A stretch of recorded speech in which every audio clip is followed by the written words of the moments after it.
Hello दोस्तों, मैं हूं आपका अपना दोस्त कहानीबाज और आप सुन रहे हैं मेरे YouTube चैनल पर ये हॉरर कहानी जो कि एक सच्ची कहानी पर आधारित है और हमारे एक व्यूअर ने हमें भेजी है।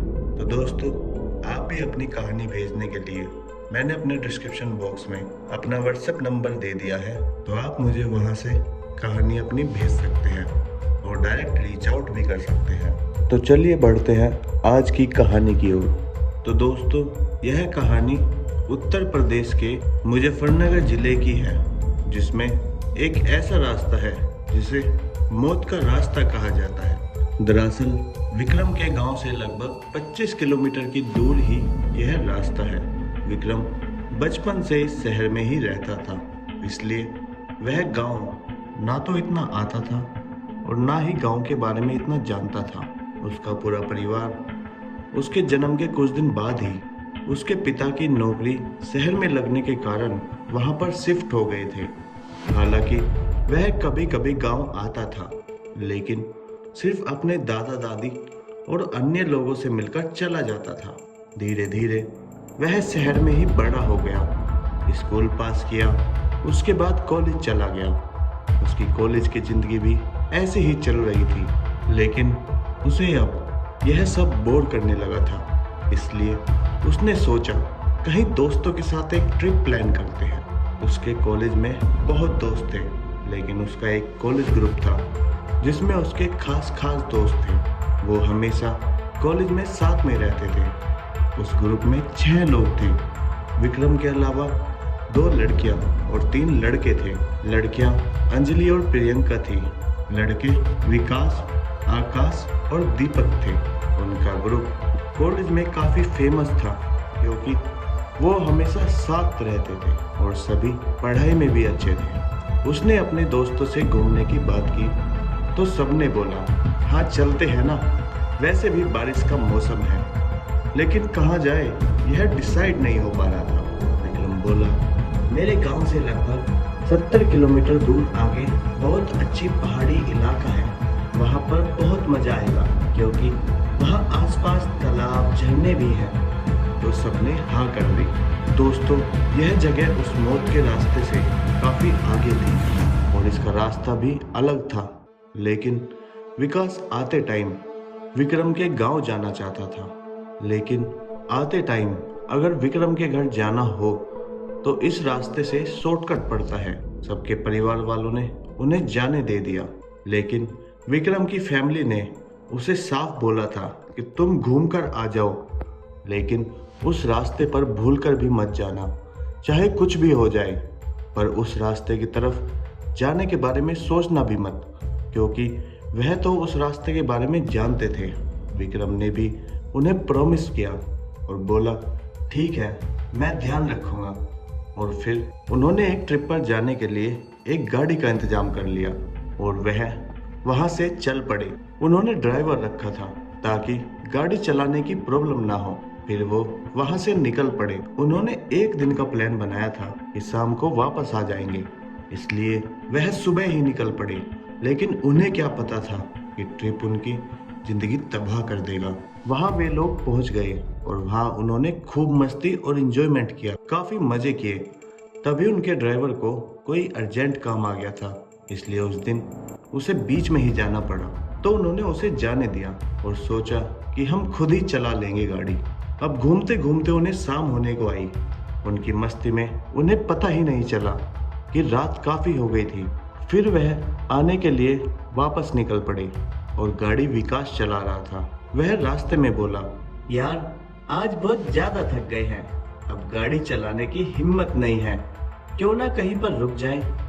तभी विक्रम को ख्याल आया कि उसका गांव रास्ते में ही पड़ता है, क्यों ना वहीं पर रुका जाए। वह अपने दोस्तों से बोला, चलो ना मेरे गांव चलते हैं, वो यहाँ से ज्यादा दूर नहीं है। तो सभी दोस्त बोले, हाँ हाँ चलते हैं। तभी विकास ने कहा, किस रास्ते से चलना है? अब उनके सामने 2 रास्ते थे। एक तो वो जिस पर वह आए थे, लेकिन उस रास्ते से उनके गांव जाने के लिए काफी आगे जाना पड़ता था और फिर वापस आना पड़ता, तो उन्हें काफी समय लग जाता। और एक यह रास्ता जिसे खौफनाक रास्ता भी कहा जाता था, जिसमें से उनकी गांव थोड़ी ही दूर था। लेकिन विक्रम ने मना कर दिया, इस रास्ते से ना चलो। तो दीपक बोला, अगर इस रास्ते से जल्दी पहुंच जाएंगे तो इस रास्ते से क्यों ना चलेंगे। तो विक्रम बोला, बस नहीं चलेंगे यार इस रास्ते से। तो उसके दोस्तों ने काफी पूछने पर उसने बताया, इस रास्ते पर एक्सीडेंट हुआ था एक बार, जिसमें एक छोटी बच्ची और उसकी माँ मर गई थी। तब से कहते हैं कि जो भी इस रास्ते पर गया है वह आज तक वापस नहीं आया। उन माँ बेटे की आत्मा सबको मार देती है। पर उसके सारे दोस्त ये सब सुनकर भी हंसने लगे और बोले, तो कौन से जमाने में जी रहा है यार, अब आत्मा कुछ भी नहीं होता। तभी विक्रम बोला, यार मेरे मम्मी पापा ने मुझे यह सब बताया है, इसलिए मैं इस रास्ते पर नहीं चलूंगा। तो उसके दोस्त बोले, चल ठीक है यार, हम रास्ते पर गाड़ी नहीं रोकेंगे, सीधा चलते रहेंगे। और वैसे भी इतनी रात हो गई है और अब सब थक भी गए हैं, और अगर आगे से घूम कर आए तो 1 घंटा और लगेगा तेरे गांव के लिए। तो यह छोटा सा रास्ता है, इसी रास्ते से चलते हैं ना। सब मिलकर उसे काफी समझा रहे थे। तभी एक बाइक वाला उसी रास्ते से निकला। विक्रम को लगा शायद कुछ नहीं होगा और वह चले गए। लेकिन उन लोगों ने जानबूझकर ओखली में सिर दे दिया था। वह थोड़ी दूर गए होंगे कि तभी विक्रम ने गाड़ी के शीशे में देखा, तो उसे ऐसा लगा कि कोई उनकी गाड़ी के पीछे पैदल भाग रहा है। उसने पीछे देखा तो उसकी आंखें बाहर आ गई, क्योंकि एक छोटी सी बच्ची उनकी गाड़ी के पीछे हंसती हुई भाग रही थी। यह सब देखकर विक्रम की तो आवाज ही नहीं निकली। और तभी उसने सब दोस्तों को जगाया, लेकिन सभी थके हुए थे, इसलिए वो सो रहे थे। बस विकास गाड़ी चला रहा था। उसने काफी कोशिश की, तब वह बोल पाया कि एक बच्ची हमारी गाड़ी के पीछे भाग रही है, तो गाड़ी रोक दो। और जैसे ही सबने देखा वहां कोई नहीं था। अंजलि बोली, यह सब तुम्हारे दिमाग ने सोचा है, क्योंकि तुम अभी उन्हीं के बारे में सोच रहे थे। तुम्हारे घर वालों ने जो तुम्हें बातें बताई थी, इसलिए तुम्हारा सब वहम है। और सब गाड़ी से नीचे उतरे और विक्रम भी उतरा, लेकिन वहां पर कोई नहीं था। लेकिन तभी सबने देखा सच में कितना भयानक रास्ता था। वहां दूर दूर तक अंधेरा था और कोई भी नहीं था। लंबे लंबे पेड़, ऐसा लग रहा था वह किसी हॉरर शो में खड़े हो। सभी गाड़ी में बैठे, लेकिन अब गाड़ी स्टार्ट ही नहीं हो रही थी। विक्रम तो इतना ज्यादा डर गया था कि उसके तो पसीने छूटने लगे थे। सभी ने बोला कि बारिश का मौसम है, प्रॉब्लम हो गई होगी, चलो सभी धक्का लगाते हैं गाड़ी में। इस बार आकाश ड्राइविंग सीट पर बैठा और सभी धक्का लगाने लगे। सभी धक्का लगा ही रहे थे, लेकिन गाड़ी स्टार्ट ही नहीं हुई। तो विक्रम बोला, मैं अपने दादाजी को फोन करता हूँ, वहाँ गांव से किसी को भेज देंगे। तो सभी ने बोला ठीक है, लेकिन विक्रम का फोन स्विच ऑफ था। तभी उसने प्रियंका का फोन मांगा, लेकिन उसमें भी नेटवर्क नहीं थे। तभी सबने अपना फोन देखा तो किसी के फोन में नेटवर्क नहीं थे। तो सभी को डर भी लगने लगा था, क्योंकि उस रास्ते में अब अजीब सी आवाजें जो आ रही थी, वो रास्ता और भी डरावना हो रहा था। तभी आकाश को सामने एक बाइक खड़ी दिखी, जिसकी लाइट जल रही थी। तभी सभी ने सोचा कि वो बाइक उसी की होगी जो उनसे पहले आई थी। वह सभी हिम्मत करके धीरे धीरे उसके पास गए, लेकिन उस बाइक के आसपास कोई नहीं था। उसकी लाइट ऑन थी और वह जल बुझ रही थी। सभी ने सोचा वह आदमी टॉयलेट करने गया होगा, लेकिन ऐसे रास्ते पर वो और भी ज्यादा डर गए और अपनी गाड़ी की तरफ गए, लेकिन उनकी गाड़ी वहां पर नहीं थी। सबकी हालत खराब होने लगी, सबको डर लगने लगा। तभी उन सब ने देखा कि बाइक भी गायब हो गई है। तभी विक्रम की नजर उस जंगल में पड़ी, तो उसने देखा कि उनकी गाड़ी वहां पर है। उसने सबको बताया, सब उधर ही देखने लगे कि तभी उन सब की चीख निकल गई।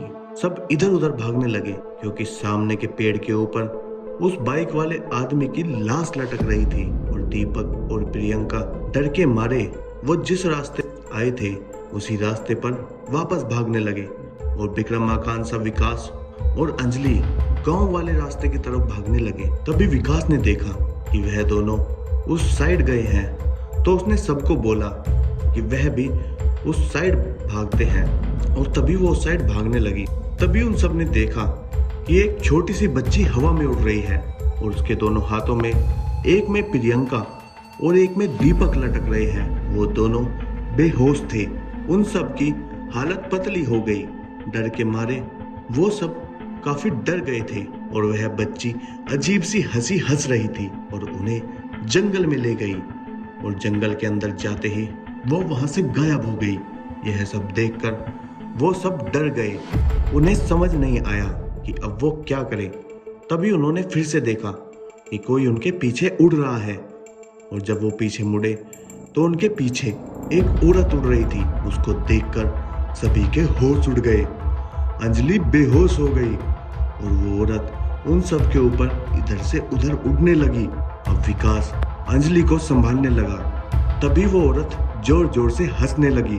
उसने बाइक को हवा में उठाकर आकाश की तरफ फेंका, लेकिन आकाश बच गया।